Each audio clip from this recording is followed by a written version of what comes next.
So I wonder if you can imagine in your head 5,000 people, what that would look like.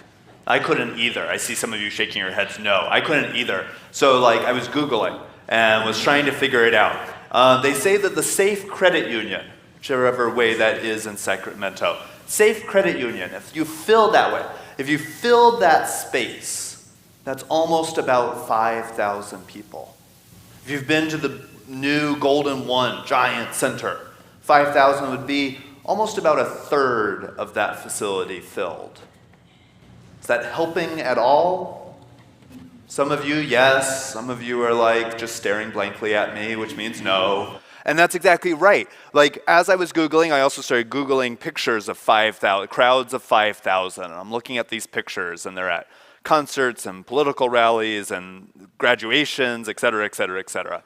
And as I looked at these pictures of 5,000 people, I quickly noticed that I stopped seeing individual people, right? I saw more of a just mass, a large crowd, a big gathering, right?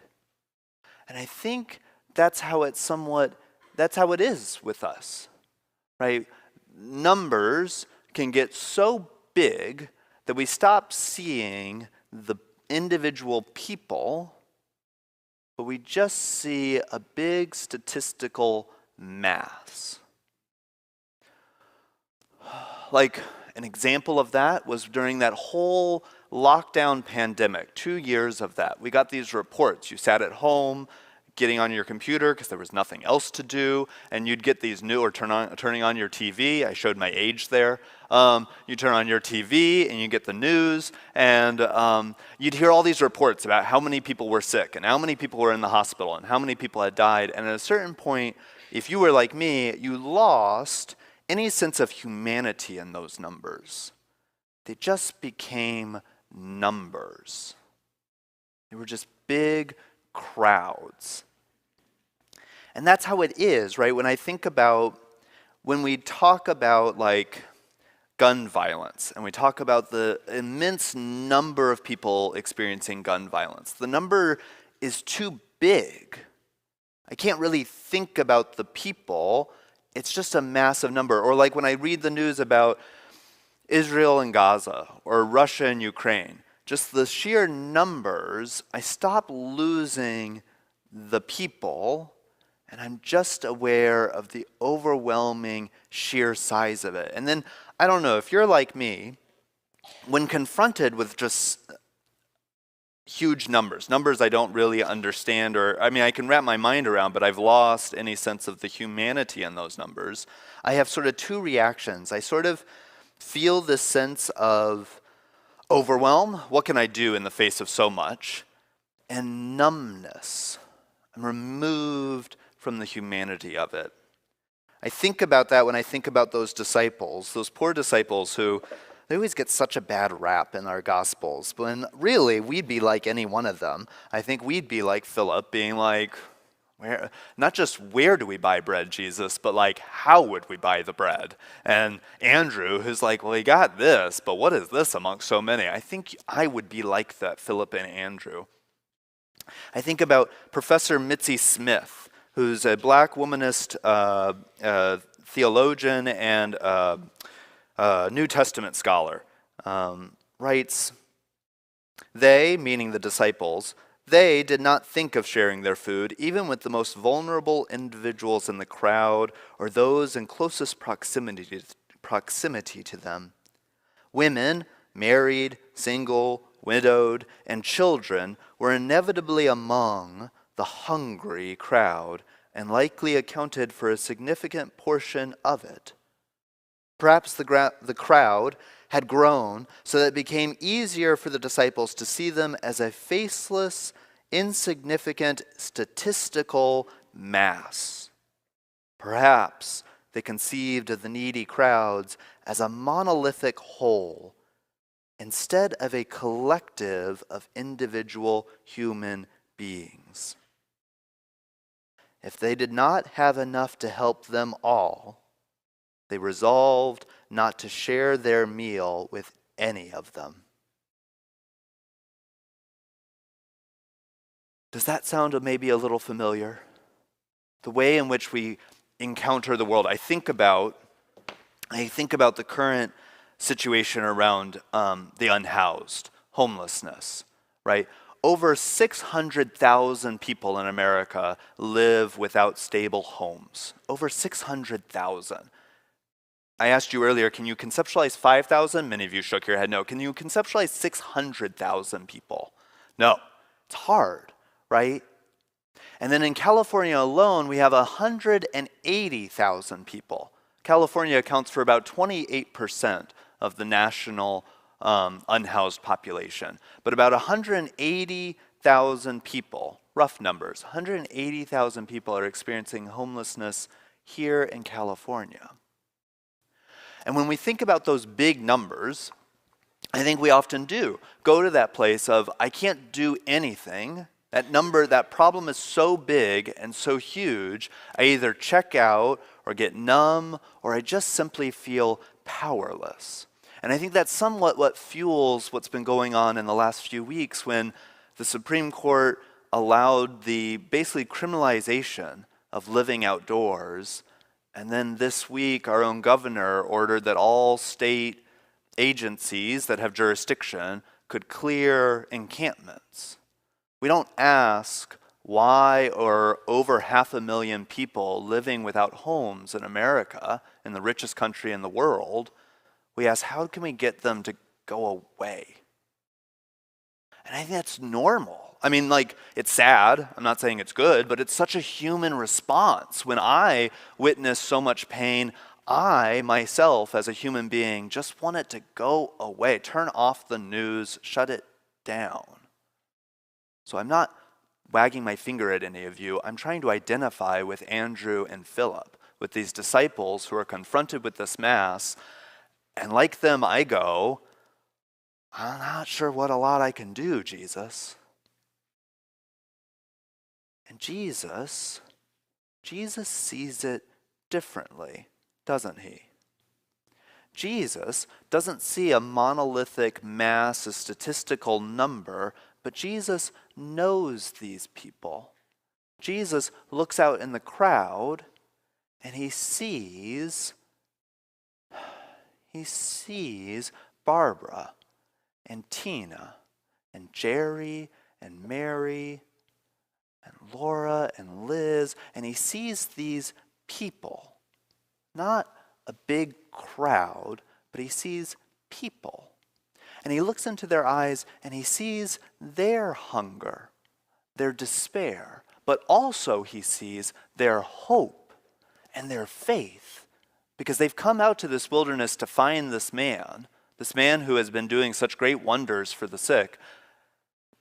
They have the despair, the hunger, but they also have this faith and this hope. And Jesus, luckily, my thoughts are too fast for my words sometimes, you've noticed. This gospel story, this one, the feeding of the 5,000, is the only miracle story that shows up in all four gospels.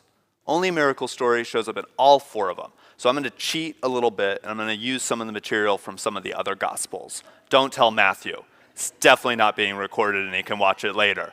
Don't tell Matthew. All right, that's a joke. So Jesus wants these disciples to see these people too. In the Matthew's version, you get them to sit down in groups of 50.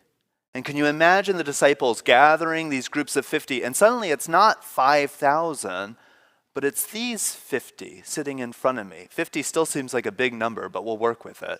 And those disciples get to see the families who are gathered who are hungry, like Mitzi said, the women and the children who are sitting there and hungry. And also they can see those eyes of hope. I wonder if some of you who have helped with maybe our Wednesday night dinner or at our respite center, I wonder if some of you have looked into the eyes of someone who's unhoused, who's come in for a meal, and you've had that moment where you've seen their hunger, you've seen their hope.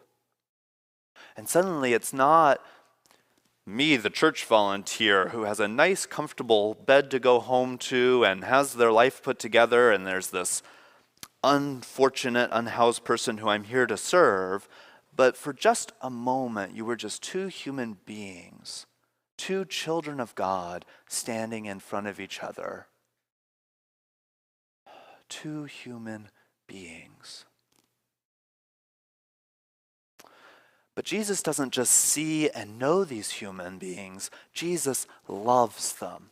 Jesus cares for them. And Jesus does what is the most penultimate, I'm not even sure if that's the right word, penultimate, we're going to commit to it though, penultimate act of love, which is to feed them. That he sees and cares about their human need, and he doesn't just go, oh, I feel sympathy, or even I feel compassion, or even I feel empathy for you, but he actively seeks out food. He asks Philip, he asks Andrew, gets the food, and he feeds them. Because you see, loving your neighbor as yourself is not about just feeling a certain feeling when you watch the news. Loving your neighbor as yourself only bears good fruit when you do something. And we'll get to that later. It's not always feeding. Don't worry. We'll get to that later. But you do something to actually care for your neighbor, to actually serve your neighbor, to actually help your neighbor. That is when loving your neighbor as yourself truly is manifest, incarnate, bearing much good fruit in your lives and others. And indeed, the disciples are invited to continue in this ministry. There is tons of theological debate on what do the 12 baskets mean. There's got to be a significance because 12 is a very significant number, and what do the numbers mean, and and there's much debate. But I liked, again, going back to Mitzi Smith, Mitzi had this argument, the 12 baskets, and there's 12 disciples, and Jesus says to gather it up, particularly in John's gospel, gather it up so that way none of it is lost. So that none of it is lost. That is to say, you didn't gather the 12 baskets to set them aside and then leave them there. You gathered the 12 baskets so you could keep feeding people. The feeding miracle, we also think about the 5,000 feeding miracle kept going. When Jesus escapes to the mountain all day until the nighttime, what were the disciples busy doing? They had to get rid of these 12 baskets. And the best way, since Jesus told them don't waste it, is to go find some more hungry people and to keep feeding them. They each had their own little basket to work with, to work down. Right? And so I invite you to consider that those 12 baskets at the end of that story, as each one of those disciples had a basket left. And Jesus told them, don't waste it. Don't let it go to waste. But go and feed others. Now here's the part where I meant to tell you, don't worry. Some of us are not equipped to feed others, like me. If you were to ask my daughter, who said that she eats dinner with dad, it was very generous of her. If you asked Amara, should dad be feeding all these people? I would hope she said no. Dad's cooking is not great, right? So some of us are not equipped to be feeders of the world. That's okay. There are lots of ways to feed. I think about, in this last week e-news article, I wrote a little bit about two children in our congregation, one 10, one 6. And you would think that 10-year-olds and 6-year-olds can't do much about the endemic of unhoused homeless people in America.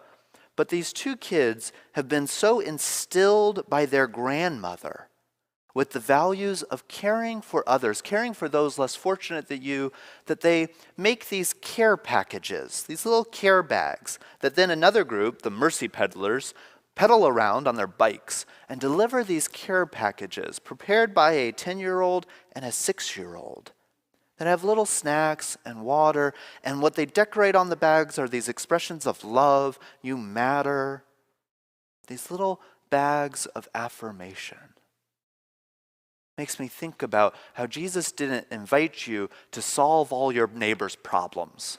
That wasn't the great command. It was simply to love your neighbor as yourself. And who is my neighbor? The person standing in front of you. I think about the people who will take communion. I don't know if we're doing it today, but the people who, I see them. Yeah, we will do them today. But the people who take communion out to those who are homebound, those who can't come to church, and they go and they feed them. I think about our choir and my favorite, our bell choir, and the way in which their beauty feeds our soul. I think about the people in this congregation who I watch you at coffee hour. I swear I do, and it's not creepy. I watch you at coffee hour, and some of you notice when someone's new and they feel unsure of what to do, and you come alongside them and you greet them. That is feeding a hunger. I see some of you at that same coffee hour where there are people who are dealing with difficult things in their lives, family pains, personal drama, etc. And they are weeping, and they're never weeping alone, but they have one of you sitting next to them. Not a priest, not a clergy person, not a person with a fancy degree or wears fancy clothes, but just a normal, regular, baptized Christian sitting next to them and listening, holding their hand, giving them a space to receive comfort and care. And I just see it at coffee hour. I can't imagine what you amazing people are doing out there in the world. But you see what I'm saying? There are lots of ways to feed. Some of you, the way you feed people is you do go to City Hall or the state legislature, and you do advocate for active systemic changes that create these 600,000 people who live without homes. That's another great way to feed people. My point is there is lots of ways to feed people. So don't get hung up with the literal bread and the fish, right? But your job, my job, as disciples, as following in this way of Christ, is to notice not the monolithic crowd, but to notice the neighbor right in front of me and to feed that person. So I'll leave you with a question to ponder. Who today can you feed?